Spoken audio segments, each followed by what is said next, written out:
Hey everyone, this is Mike, Hey, and this is Josh.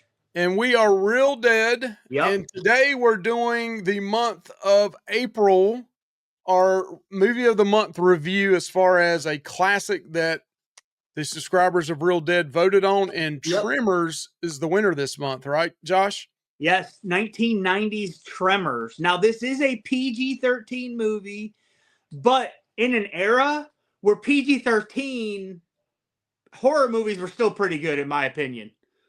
Yeah, it got a So, really good score here. Now it is PG 13, yep. January the 19th, 1990, 1 hour, 36 minutes, horror comedy. Got an 88 from the critics. Yeah. 76 from the audience. That's a pretty good score there, Josh. Doesn't that surprise you how high that critic score is, Mike? I mean, for After I me, watched it, yes. No, well, it just really dismissed. surprises me because usually critics are down on movies like this. You know what I mean? Yep. So it surprises me, which I'm happy to see it. And the audience scores a pretty good score too. I mean, that's upper tier. So go ahead and read that synopsis, Mike. Yeah, synopsis is repairman Val McKee, which is Kevin Bacon, and Earl Bassett, Fred Ward, are tired of their dull lives in the small desert town of Perfection, Nevada. But just as the two try to skip town, they happen upon a series of mysterious deaths, and the concerned seismologist Finn Carter, studying unnatural readings below the ground with the help of eccentric couple Reba McEntire and Michael Gross. The group fights for survival against giant worm-like monsters hungry for human flesh. And it was Yeah. directed by Ron Underwood, and producer was Brent Maddock and S.S. Wilson. To me, one of the strong suits of this movie, there's a couple, but the cast is a really good. I think the cast is very likable and like just a fun cast to get to know. Michael Grossman, I mean, he went on to be legendary in this series. I think he was in every single one of like the 7 or 8 movies they had after this. I mean, he went on to be the face of this franchise. But yeah, and Kevin Bacon, I think, is really good in this. I also like the guy that played his friend in it. Fred Ward. I think he's Yeah. a really likable. He's just a likable character actor anyway. Well, I those really do those duet between them two, Kevin Bacon and Fred Ward, Earl Bassett and Val, they bounce off each other really oh well. yeah, really good chemistry, man. Very good. And Especially also, when Fred Ward or Earl Bassett wants him to like hit on these seismologists or and he's like winking at him and telling me, all Kevin Bacon wants was the long legs, blonde hair, big boobs. yeah, yep. And you can kind of tell Earl is he's a little more seasoned than Val. So he's Yeah. probably like, "Hey man, you can't be that picky." Especially in this area. You can kind of tell he's been there, done that. So I like that about this movie. I also really appreciate the special effects in this movie. I think they did a really good job with the tremors, the graboids, as they call them in the movie. I think the official name, they become graboids in the series. They're actually not called Tremors, but people Mhm. call them Tremors, though that's not their name. Um, and I think this movie had some really cool shots in it. Just some things that are coming off the top of my head before we get to our review. Um, and Michael Grossman's character, like I said, I like him in it. He's kind of like, don't trust your government. I'm living off the grid. I got all this food and water in my house. I got all this arsenal of weapons. Like 2 people could take on an army anyway, whatever. But he's kind of got that mindset. Like we're Survivalist. yeah, yes, which is a cool take on a cool thing to have in this type of movie. I feel so. Yeah, my only beef with it, and you and I joke a lot about the North and the South, and it's just joking ahead of time. Yeah, Don't take it. But to me, I kind of thought it was funny going back and watching this. Me and my wife was even mocking the characters because they were putting a very strong Southern, not a Louisiana Southern draw on it, but a Southern draw like Georgia, North Carolina, South Carolina, Georgia, Alabama draw on it. But it took place in Nevada. right. So But we had to die laughing at, and they bring in Reba McEntire. She's got a real country accent already, and Yeah. but that's the one thing I thought was a little bit over the top on it. But it's a good movie for Sure, especially for sure. PG-13. Yeah, yeah, PG-13, I think. Um, yeah, I think it's good. So, hey, I like this title card too. I like how it just comes up, how it's on the screen. I like that. So, Hmm. okay, let's get to our ranking, our categories, Mike. So yeah, we got it's our normal. We've been doing this for a while now. We got the story and the plot. We got direction. We got acting, cinematography, music and sound, and kills. And then we divide all that up. We give our score 0 to 5, and then we'll have our average at the very end of this. So I'm going to pull this down a little bit just so that we can't see what the Okay. average is. Yeah, Well, I was yeah. going to try to. Maybe I can't. Um, but maybe I need to hide that one, and that way we can't see. That way we can't cheat, and I'll unhide it at the very end. Uh, so some of you math people, you may be doing your math real quick and see what we score. But so story and plot, Josh, what do you got for story and plot? I Well, this really like evaluates the narrative structure, originality, pacing, emotional resonance. Yeah, I really like the story. I mean, I don't know. I mean, it's maybe you could compare it to some things, but like what other movies have giant worms with tentacles that come out of their mouths and pull people underground? And like, and they're like an ancient creature that was somehow woken up. We never find that out how they came to be, but they said I mean, I think the seismologist even said like they're prehistoric. Like these things were around before the dinosaurs.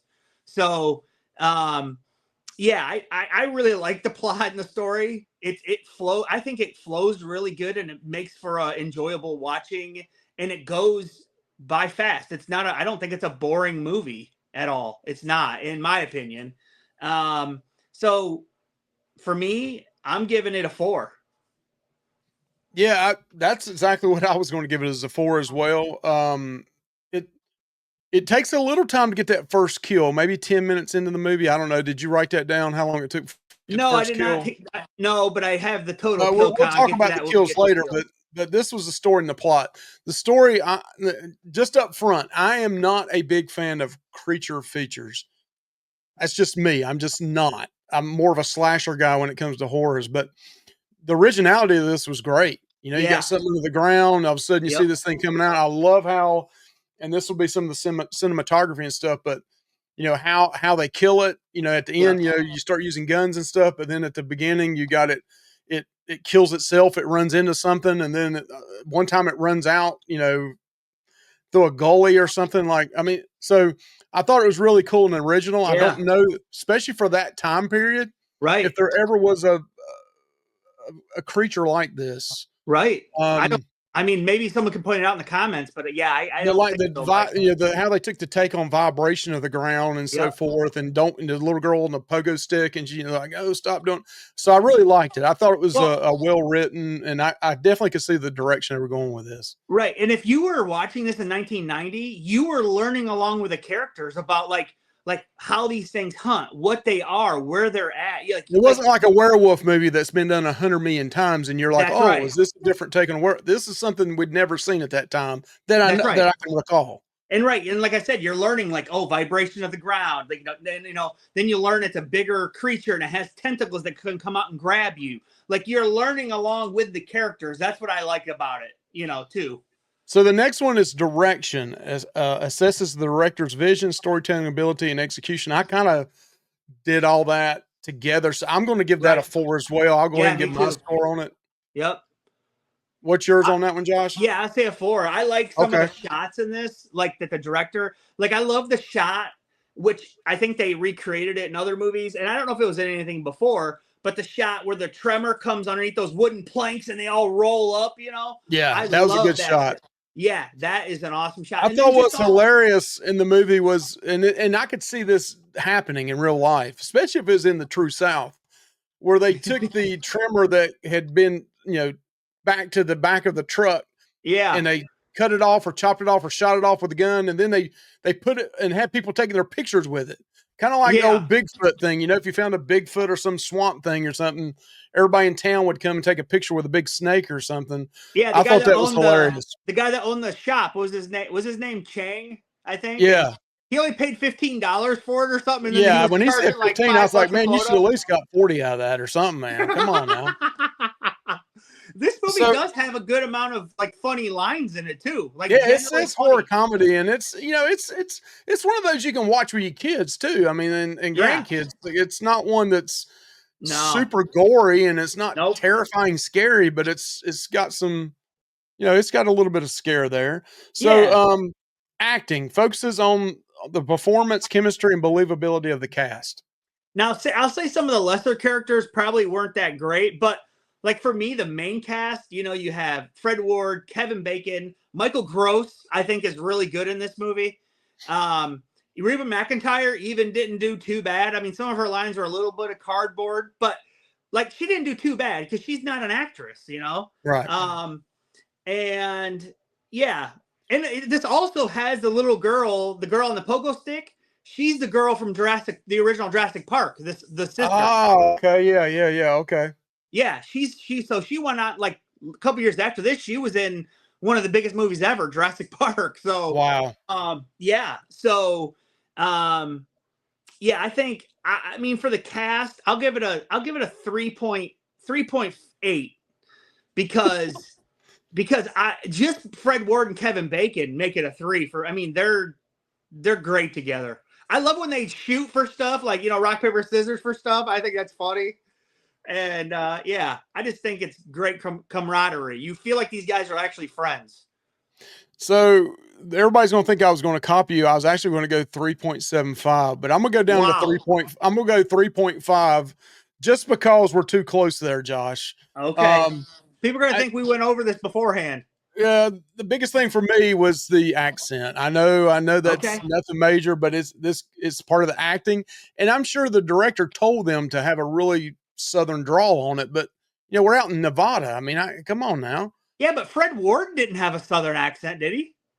No, but the rest of them had extremely southern accent. Now maybe they moved from South Carolina or Georgia out to Nevada. I don't know. Okay. Well, the one guy was in a trailer. Oh wait, never mind. Trailer Park Kid. That's me, man. I'm just teasing. I'm just teasing. Cinematography, the looks at the visual style, camera work, lighting, and overall aesthetics. Oh, I think this was excellent to me. I think the camera work was awesome in this. I'm going 4.5. Okay. Yeah. There's only one scene in this. I guess it would go with effects. This isn't effects, is it? No, that's Okay. at the Well, very I'll end get with to that skills. then. So I'm gonna go a little bit lower than you on that. I'm gonna go with a 4, but it's still shot really well in my opinion. Yep. I And like they some of the visual looks of it, Yep. the angles of it. I don't know if Yep. I'm a super big fan of how it was going. I mean, this is back in the 1990 though, so how it was going through the ground and stuff. I thought that was great from above seeing it come that way, but like it showed it under the ground some, and it was like, eh. So I'm gonna go with a 4 on that. I thought the cinematography was really good on it. Yeah. So, all right, music and sound. Review the soundtrack, score, sound design, and how audio enhances the story. I thought the music was fine. I said the music fits the movie. I think it fits it. I don't think I ever heard anything that was like out of place or that shouldn't have been there. So I'm just gonna go 3 on the music. You and I mean, they're going to say you and I are saying. I go 3. I I mean 2.5. I've said in the past is average for me, so I'm gonna go 2.5. Okay. I was about to say a 3. I thought it was kind of some of that was that cheesy like country music thing to it, just like. But listen, Banjos. it was for the time. I guess it was there for Reba McEntire. I don't know. Um, How come all it didn't right, have fancy in it, Mike? Here's your one chance, fancy. Don't let me down. yeah. So they needed some bluegrass in there. So number 6 is kills, quality, originality, practical effects, CGI. So I will say this movie, Mike. Guess how many kills are total in this movie? I'd say 10. It's 9. Okay. That's pretty high. I mean, I don't think some movies, Michael Myers or Jason Voorhees, don't have 10 Man, kills. it comes up and sucks him down. That would be an awful death, man. Not only are you Oh, being eaten alive by something pulling down, but you're suffocating in dirt. I mean, that would be awful. well, and you're probably going in their stomach alive, dude. Yeah. Yeah. Yes. Yeah, it would be horrible. And these worms are huge. Like they can swallow a person whole, and they're being pulled in by those tentacles. Um, yeah, I like I said, there's only one shot in this, and I don't know why they did it because the practical looked amazing. Like when it was a miniature, the miniature looked great. When it crashed through Michael Gross's basement, there's one shot where they do a green screen, and it looks really bad. Where I they're didn't pick shooting up at on it, that, huh? huh? I didn't pick up on that. Okay. Oh well, they're shooting at it, and they kind of just show the composite, and it sticks out like a sore thumb in my opinion. But the Okay. rest of it is awesome. I think. I mean, they actually built these things, dude. I mean, you saw Kevin Bacon's character dig one up one time, and they had a full like life cast of one. I love the way they look. I thought the blood they do have, looks all right. Special effects, I think, are fine. I mean, for me, this is a practical effect movie. There's one hiccup. I'm gonna give it a 3.5. Okay. So I'm gonna go a little bit. To me, it's PG-13. That's the thing that's hard for me to really score this on because you know the the kills you can only do so much with a PG-13 movie. I'm Right, sure it could have been worse than what they showed, and then it was cut down to PG-13. I don't know. right. Me, I'd love to seen this in R-rated, so I could seen these things destroy some people. Um, like I said earlier, dying, being sucked under the ground or eaten by one of these things would be awful. But Yeah. I'm gonna go just average on that for me. Not below average. I'm gonna go with a 2.5 on it for me. Okay. So what's our score added up there, Mike? All right, so now we're gonna unhide this, and boom, we got a 3.8 for Josh on a 5 point scale, which would translate to a 7.6. And you got a 3.4 from me, which would transfer to a 6.8 on a 10 point scale. So we said earlier the score was around 70 something, right? From the audience. We're right there in the range of that. Yep, we are. It's really so rewatchability, Mike. I want to hear where the rewatchability of this movie is for you. I mean, to me, I think you have to look at it's a fun movie. It's just Yep. something. Yeah, you Popcorn. can watch it. I wouldn't watch it every year or anything, but every 2 or 3, 4 years or something, I'd probably put it on just to to laugh at the accents, if anything, for me. But I mean, I'll be honest with you. I think I told you this. I have not seen this movie since I originally saw it back in 1990. It just because I'm not a creature feature fan, Did you but see this in the theater? I don't remember if I did or not, Josh, to be honest with you. I can't remember if I did. I mean, it was We right were around. I mean, I worked in the theater during this time period, but I don't right. recall if I saw it or not in the theater. Right. Well, it didn't do well in the theater, and then for the longest time, Kevin Bacon did not like acknowledging this movie for the longest Kevin time. Bacon only wants to acknowledge what he wants to acknowledge. I mean, he doesn't like to acknowledge Friday 13th either. I mean, come Well, on. he's come back around though because now he acknowledges it. He knows that fans love it. Fans talk to him about it, and he's actually even being there's this discussion about him reappearing in a new Tremors movie. So that would be cool. Okay. I would say the rewatchability for me is pretty high. I watched this. This is like another thing that like when I was a kid, along with like Monster Squad and Child's Play 2, would be like a movie that I watched a ton because it was always on the USA Network, and my mom sometimes would watch it with us, and she's not into horror, but like she would watch this sometimes with me and my sister in I'd say the early to mid 90s. It was on USA Network a bunch, and so every time it was on, me and Megan, my sister, would watch it every time it was on. So I watched this a ton growing up. And of course, it was the TV edit, so they probably, I don't remember, but they probably, of course, edited language. And though it doesn't have a ton of language, but it does have some. Um, and so, yeah, Yeah, I watched this on Sundance, so I didn't pay for it. I ended up getting it off Sundance, so I may have missed some. I think they show most of everything, so I don't know how much I missed, but I don't think I missed a whole lot. okay. So that's it, I think, right, Mike? Yeah, that's it. And should be putting out probably by the time you watch this, he's putting out the next poll for Yep. next month. So you want to vote on that. So Josh, do you remember the 4 we're going to put out? We are going to have Becky. Mike's picks are Becky and Seven. Mine is From Dusk Till Dawn and Drag Me to Hell. All right, so out of those 4 movies, which one do you want us to do the review on? Right, Also, go just a vote. heads up, in the next couple of months, we're running up on the 50th anniversary of Jaws. So if you haven't watched that, it's that time of year. It's going to be May, June. You got to Yep. watch that, especially the 50th anniversary on it. We might do a special, maybe a special recovery, like another. I know we've done a review in the past, Mike, but for the 50th We haven't anniversary, done might it. as We well. haven't done a review based off the new scale we're doing, so that might be fun to do. Yep, you're right. Okay. All right, everyone, y'all have a good time, and like, comment, subscribe to Real Dead, we're your horror channel. Have a good one, Yep. Josh. See you, Mike. Bye.